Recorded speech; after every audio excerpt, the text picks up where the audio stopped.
When we bought our dream home in Whispering Pines, we knew it came with a homeowners association. What we didn't know was that the HOA here ran more like a petty dictatorship than a neighborhood committee. And at the helm of it all was a woman named Deborah. Mid-60s, tight perm, clipboard always in hand, and a smile so forced it looked like it hurt. The first warning came 2 days after we moved in. A notice about our mailbox being 0.3 inches too short.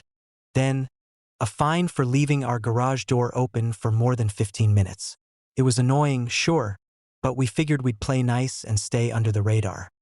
But that all changed when my parents planned a visit for my daughter's birthday. They were flying in from out of state, my dad, a respected Superior Court judge, and my mom, a retired school teacher. Nothing wild. No late-night parties. Just grandparents excited to see their grandkids and celebrate with us. 3 days before their arrival, I got an email from the HOA. It read, per Whispering Pines guest policy, extended family visits exceeding 48 hours must be approved by the HOA board. Due to limited street parking and increased community traffic, your request to host Mr. and Mrs. Hawthorne has been denied. Denied? Denied. My parents couldn't visit their grandchildren because of increased community traffic? This wasn't a gated mansion compound. It was a normal suburban neighborhood with driveways and sidewalks. I appealed, pleaded. I even offered to have them stay at a nearby hotel and walk over. But the HOA doubled down.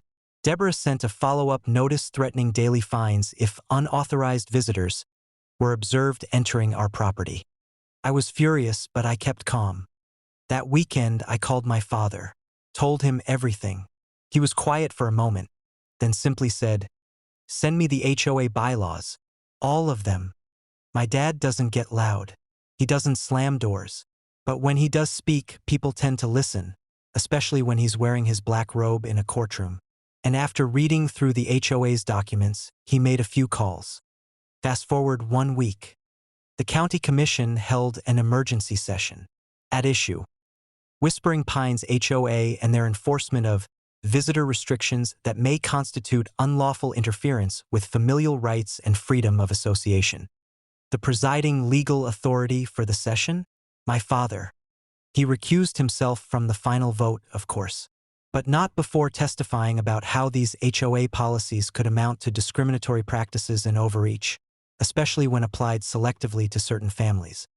Turns out we weren't the only ones. An elderly couple down the block had been fined for hosting their grandson from college. Another neighbor got written up because her sister looked like she didn't live here. The county ruled quickly. All HOA policies limiting familial visitation without due cause were in violation of residential rights and local ordinances. The result? A county-wide ban on HOAs enforcing restrictions on family visitations unless backed by clear safety concerns. Deborah resigned from the HOA 2 days later. Apparently, she couldn't handle the negative attention. The new board, thankfully composed of actual humans, immediately revised the bylaws to comply with county law. My parents came to visit the following weekend. No threats, no fines, just hugs, homemade cake, and a very smug smile on my dad's face as he walked down the sidewalk like a conquering hero. Sometimes justice doesn't need a gavel, it just needs a grandpa with legal authority and a good reason.